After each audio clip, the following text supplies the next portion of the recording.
Been a while since I did an anime review. Well, I've done a couple of them. I just haven't uploaded them, and I don't know when I'm gonna get around to it because I always go from like the oldest video I have recorded and upload that. And anyway, yeah. So I just finished on Crunchyroll. There are 12 episodes of. Oh God, I literally just read it because I'm like, oh, I'm gonna get that wrong. I need to like remember what the title is. You can't blame me. I mean, yes, I'm dumb, but also like let's be honest. Every fucking isekai now is a goddamn paragraph or a goddamn title. So it's like I'll hopefully have a screenshot of CapCut Works. Um, CapCut, yeah, CapCut Works. Um, was it? I don't know if you can hear like our fucking neighbor just he likes to come out and just rant to my parents and my door is cracked open. So also this house has nada soundproofing. So you hear every fucking person from every room in the house, no matter where you are. I can tell who's going down the hallway, who's going pee, if mom and dad are in the bed. That's nothing wrong. If they're going to bed or whatever. Like I can hear the living room TV, my TV, obviously, like my sister's TV going, the fucking fans going. They're, I'm not fucking no soundproofing, none. Anyway, so I apologize if you hear in the background. Anyway, yeah. So it's like I'm a noble on the brink of ruin, so I might as well try mastering magic. It's something like that. It's something like that. I don't feel as dumb because, like I said, everything's a goddamn sentence now. But yeah, basically we have our protagonist is this kind of isekai, and we don't even really see anything. He just literally kind of wakes up in the body of this like. How old is Liam? Not, I want to say like maybe 14, 15? Or maybe no, because I think he's actually like 12 or something at first, and then time passes a little bit. Anyway, it's so quick you won't really pay attention. He looks the same anyway. But yeah, he randomly just gets fucking isekai. We don't see a summoning. We see literally he just fucking wakes up from like when you wake up from a nap and it's like black or whatever, and he's just kind of in the body of this person. Doesn't know how, why, if he died, what's going on. We just know he's like fell asleep after work or something, and now fuck, he's in the middle of like a banquet. It kind of reminds me of like the start of another anime that's on Crunchyroll. Was it Eighth Son? Just type in Eighth Son and you should find it. I don't remember the fucking name. Again, it's another goddamn sentence for a title. Like, it almost shocks me when a show does not have like a fucking sentence for a title. Like, I'm also like, wait, what? And I'm just like, I mean, there are ones where like they do, but like thankfully they like fucking shorten it to something. So you're like, okay, I can call it this instead of writing a fucking thesis. Thesis. Help me.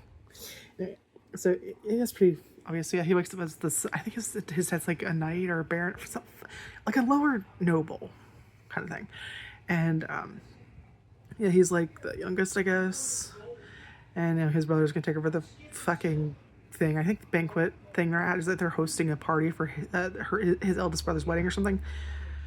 You won't say this fucker often. He's annoying anyway. Again, kind of like how his brother was an asshole from Eighth Son, where like his older brother was also a prick, and he also just kind of woke up in the body of this young kid at a fucking banquet. So very similar start there. And yeah, he's obsessed with magic, so he just has fun mastering magic and shit. He's not as batshit crazy as say like Lloyd from another anime that's on Crunchyroll. I can't remember the fucking name, but like he goes full like the crazy Shota motherfucker. Like let's call him that. Like because they just Shota the shit out of him. If you've seen enough anime, you know what I'm talking about. Like they went. They just went with him. Just went anyway.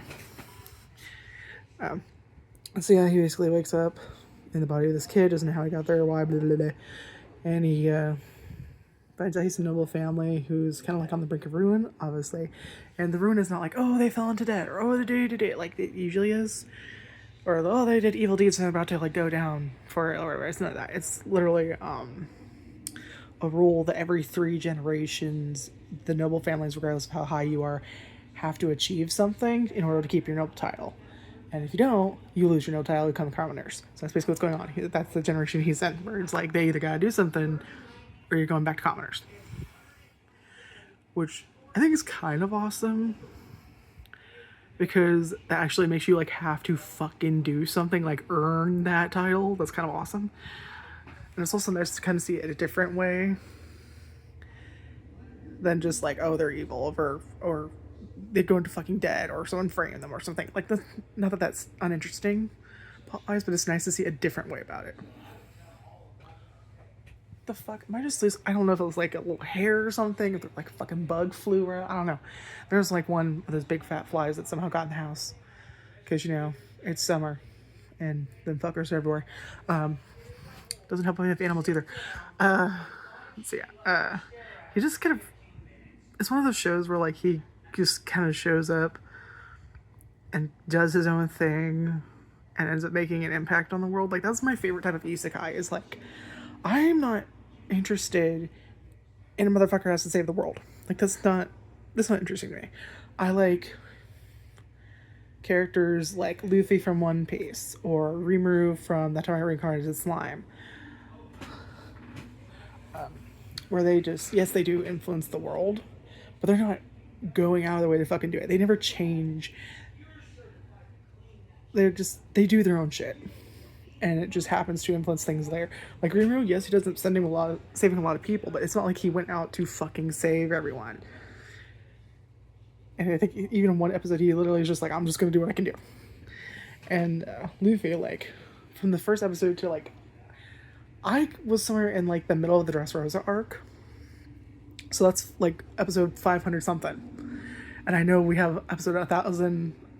It's like 1100 something now, so like I need to get back into it, but at the same time I'm like, fuck no. Like, I love you, One Piece, but god damn, do you have so many. You need to have fucking patience to watch One Piece, because it's good, it's fun, I love the characters, but holy fucking Christ, you need to have a dedicated fucking schedule to that shit, because it's still going, last I checked. Which, again, awesome, but also like, it makes rewatching that shit hard. Because, like, it's one thing if you're, like, watching a 12-episode series, 24-episode series, it's gonna take a little bit, but you can do it, especially depending on, like, what your schedule is. And even someone who has, like, no real schedule, that has, like, an immense amount of free time, which I'm thankful for, that shit still makes me go, oh god. Just finishing one arc. And also, let's be honest, the vast majority of things is, like, this is the battle itself. Like, no one gets defeated in a fucking episode. I don't care if it's like the fucking side characters. I don't care if it's fucking Luffy. You are gonna have at least like a 10-episode fucking battle arc within your arc. I'm like, what the fuck are you talking about? What I mean is, so it doesn't matter if it's Frankie, if it's Luffy, if it's Robin, if it's Nami, if it's Sanji. It doesn't fucking matter if it's Chopper. It does not matter who the character is in the main Straw Hats. Whoever the fuck they're fighting is gonna take more than one fucking episode. And that's just getting to them fuckers. And then you have the battle itself, which is more, it's some bullshit. Like, it's always rewarding and fun. And like I said, it's one of those anime that, like, consistently, it's enjoyable for me to watch. But it is all fucking series. Anyway, so where was I going with that? Yeah. Basically what I was trying to say is, like, Luffy, Rimuru, that kind of thing. Their personalities don't change from the first fucking episode to the current episode. Again, as far as I know. Because, again, I'm not caught up on One Piece. Or Slime, for the matter. I have, like, at least a season. And, like, because I think I have another season upcoming that I'm waiting for. So I need to go back. I think it was, like, the second season where Octoram came in. If you know the fuck I'm talking... Like, I don't spoil anything, but you know, if you know it, you know what the fuck up... Like, that's where I am. Where Octoram came up and the Demon Lords. That is where I ended. Clayman got his shit rocked. That is where I ended. Is that season? That season is where I ended. So I need to catch my third season, and like I think the fourth season's coming, or is it already out? I don't fucking remember. I know I have at least 2 fucking movies from one, or I don't know, One Piece of fuck from Slime out. Anyway, yeah. So yeah, like, the personality doesn't change. You could literally pick any episode and you're not gonna be like, oh, he's suddenly has to fucking save the world, now he's become Mary Sue. Like, no. First episode to current episode, same fucking personality that you enjoyed episode 1, day 1, which I appreciate. Because I feel like sometimes we get so... just so, like, don't get me wrong, the heroes can be awesome and shit. The villains can be awesome and shit. But I'm tired of people saving the world on purpose because it was the prophecy. Because I am the hero, or I want to be the hero. Like, no. Like motherfuckers just like, oh, I saved them? Oh, well, fuck, I was just trying to do my thing over here. Like, that is more entertaining to me and easier for me to, like, get into than just some motherfucker that constantly wants to save the world. I think it's because I'm the type of person to be like, yeah, no, y'all are fucked. Don't count on me for shit. You're all fucked. So someone just being like, oh, I was just doing my thing over here, bro, is a lot more easy for me to, like, identify with, get into, enjoy than Mary Sue over here trying to save the fucking universe. Like, you know what I'm saying? Like, I could never get into Sailor Moon. That's one of the reasons, but also because, like, that show's cringy as fuck. It's not bad. It's just, like, there's certain, you know how cringy things can hurt you sometimes? Where you're like, oh, God. Like, that's how I feel about Sailor Moon. Is it bad? No. Is the art style pretty? Yeah. The problem is I can't get into it because I can't hear another goddamn Sailor Moon, heart power, pew pew pew, power of friendship. Like, I've gotten to the age where, like, that shit is like, oh God. Like, no, I mean, if you could take it, awesome, but, like, I can't. There's only so much cringe I can take. I can watch dumb shit. I watch some dumb shit. Some real dumb shit where even though I'm like, that is some dumb shit. But I can still enjoy it. But, like, there's a level of cringe, a type of cringe that some people can just get used to. That I can't. Anyways, it's literally just this motherfucker that is like 12 minutes now of ranting about not even the show. But yeah, it's literally just like him being obsessed with magic, having fun learning magic, and then just meeting people and confusing the fuck out of them. It's one of those like OP protagonists that doesn't really know he's OP or care he's OP. He's just OP. Everyone's like, what the fuck? How did you, motherfucker, how did you do this and that? Like, how? That's not normal, bro. You created a fucking nation. What the fuck? And he's just like, I like magic. And everyone's just like the break the brain, not the, I don't know. That's basically what the show is. I'll have like the fucking description, a picture of like a CapCut's working pop up and show it to you. Yeah, it's fun. It's not super unique. It's not amazing. The characters aren't amazing, but I feel like your typical anime bullshit. And there you go. I don't know when it finished. I see 12 episodes currently. I don't know if we're gonna get more. It'd be nice if they did, because I don't think it's bad. I would, just kind of see what happens. But like, there are obviously shows where like I'm like, I want to know what's happening because I'm really, really into it. And then other ones where I'm just like, oh, this is fun. He's got bullshit. OP anime, So if that's your jam, maybe check it out. But yeah, don't expect like some mind-blowing, epic, innovative masterpiece of cinema. Like, no, it's just anime bullshit. Like, just typical anime bullshit with an OP protagonist. And I do appreciate anime, especially isekai anime, where they just immediately drop you into the story, where you don't have to fucking go through everyone's goddamn backstory. Sometimes that can be useful for understanding character and their motivations. Other times I'm just like, it's 8 minutes in, motherfucker. Can we get to the end of the world now, please? Like, you aren't coming back to this storyline. Like, let's be honest. The vast majority of the time, they will not come back to that fucking storyline. It doesn't matter. Motherfucker worked at a game company. No one fucking cares. Usually it's not going to come in. It's not going to be important information later. Maybe in, like, the manga it is. But it's like, it's never really.